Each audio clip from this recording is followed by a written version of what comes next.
Hey, it's Jordan. Delighted to be joined by New York Assemblyman Ron Kim.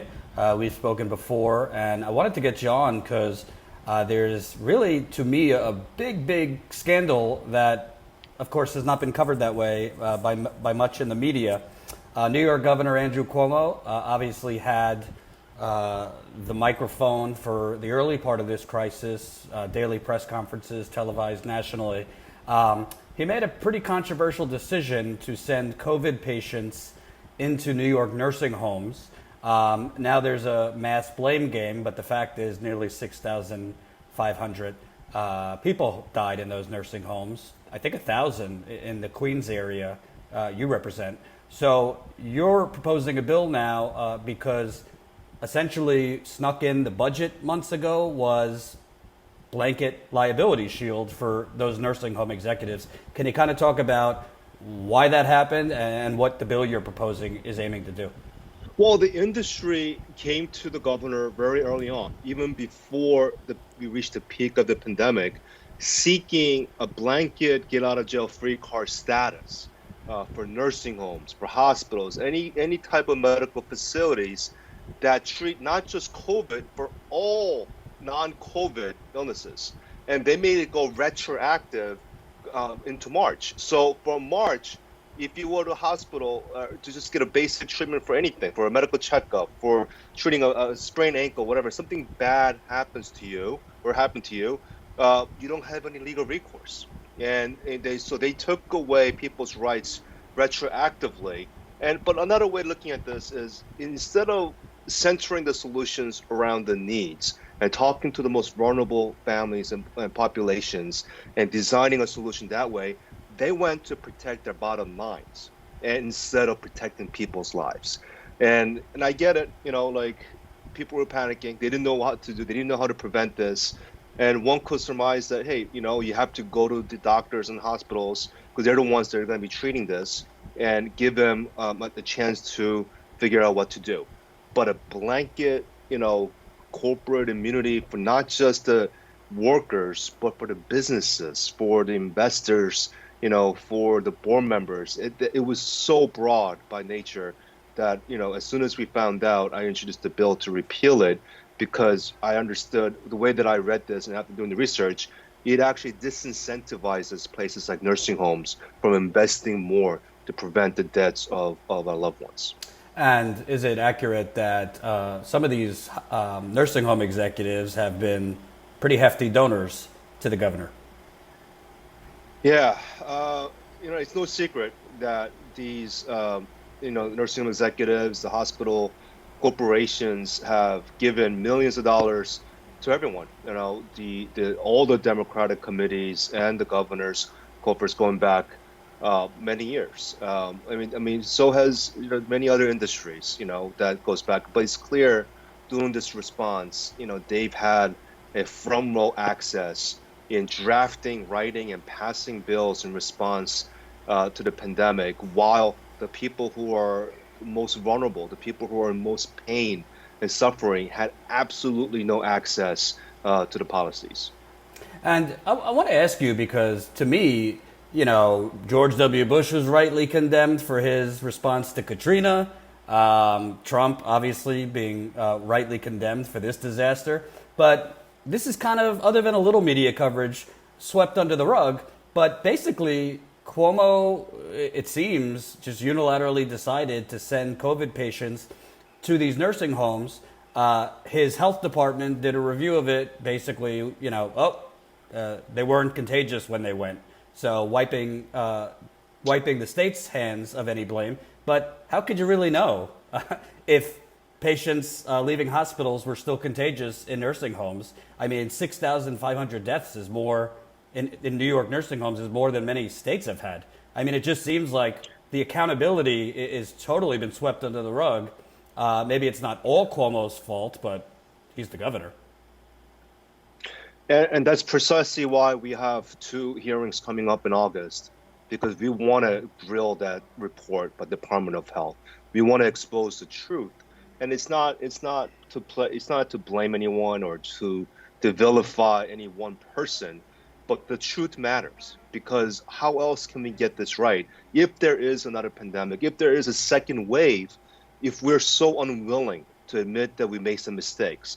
And I think, whether you like or not dislike Governor Cuomo, I think anyone can understand that if you made a mistake during a pandemic, I think everyone will understand that it happens. No one really knew how to respond, but to cover up, using the Department of Health's report to hire McKinsey to spend taxpayers' money to do these reports, and whitewashing, what happened, it's not the way to go because it's a disservice to the thousands of families who are suffering. I lost my uncle in April at a nursing home, so I know the confusion, the anger, the rage, and trauma of losing a loved one, especially when you know that they died alone, in this tragic places with no loved ones next to them. These families, it's not about politics. It's not about Cuomo, Trump, whatever. It's really just about a sense of justice and restoring people's rights. And that's why we're trying so hard to repeal this and roll back this immunity so they know that moving forward that their rights and their residents' rights are restored. And can you kind of talk about, you were a big proponent of Medicare for All, Bernie Sanders' campaign. Obviously, nationally right now, the numbers today, another 1.4 million have filed unemployment claims. That brings the number totally to 52 million.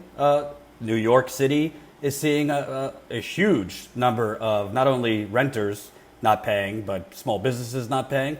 So this has just exploded open the massive holes in our system between the really inhumane healthcare system we have, how vulnerable everyday people are to one catastrophe being evicted. Are you seeing anything on the enough on the state level and federal level to protect people? Absolutely not. We've done even the minimum to get people back on their feet. The federal government didn't step up, and instead of figuring out how to generate new revenue, tax ultra millionaires and billionaires. That should have been the first response. But what we're doing now is waiting around to see what the federal government is going to do, to see how much money we're going to get. It's all about finding leverage and politicizing the moment and not about delivering real results. You have to use this moment to really make our economy work for all. And that involves, a single payer system, Medicare for all, meeting everyone's basic human needs. But right now, we're not getting there, and as a result, people are going to be hungry. They're going to be homeless. They're going to be kicked out of their apartments. Our basic human needs are not going to be met. And that is a travesty because Bernie knew all along before the pandemic that we were already in a crisis mode. We were already, about just one catastrophe away from everything blowing up. All the signs were there for months. 20 straight months of household debt was going on. The student debt was ballooning up to $1.7 billion, $1 trillion, in the country. Everything was there to let us know that something is broken and we need to fix it. And unfortunately, not enough people paid attention. But now we're trying to play catch up to try to meet people's human needs. If not, and the problem now is that there are people using this moment to fearmonger, right? So when people are out of a job, they're not at home, they're being reduced to criminals. They're being reduced to an other person that are not productive enough in our society. So we need to hire more police to criminalize their poverty and go after them. So that's the dangerous narrative that are spiking up that we need to counter by striving for a caring society. And that's what Bernie was all about, and that's why, I was the first one to endorse him, and he's been consistently pushing for these measures for 40 years. And I just wish he could have went all the way. And can we you mentioned McKinsey, but to me, the Governor Cuomo is doing kind of a version of disaster capitalism. He's talking about outsourcing New York's, reimagining our economy, outsourcing it to former Google chief Eric Schmidt and like big tech to figure out new ways to bring back the economy. You mentioned he hired McKinsey, which came up during Pete Buttigieg's campaign, known for just writing reports, figuring out how to help companies do more with less, lay off workers. What are some things Cuomo's doing that people might not know that essentially seems like further corporatization of New York State? Yeah, I mean, I think you hit up on all those critical points in his response to the pandemic.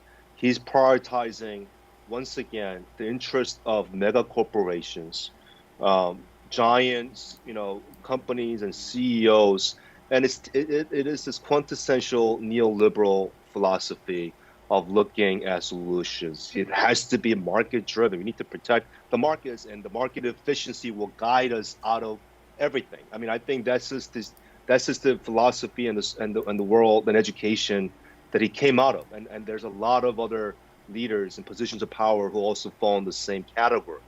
But we all know that everything is about finding a new economy that retains value for the poorest people in our communities. That is real economic development. It's not about just growth at all costs.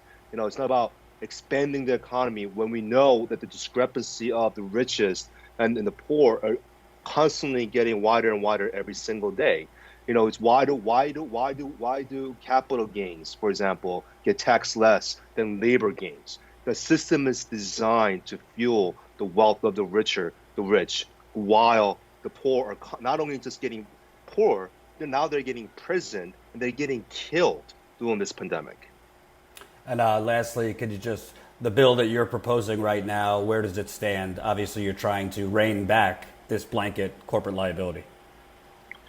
We're scheduled to pass this. This is, we worked on this for many months, and I do want to, the Speaker of my House, he recognizes the importance of this. So it's not everything. It's a prospective bill. We're not going retroactive.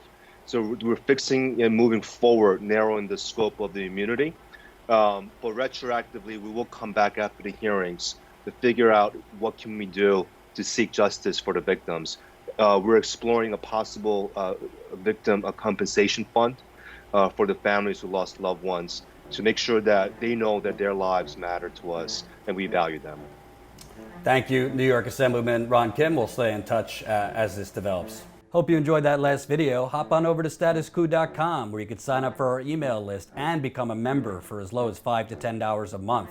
Membership is how we grow. That's statuscoup.com/join. And remember, join our email list so we can grow the revolution with you.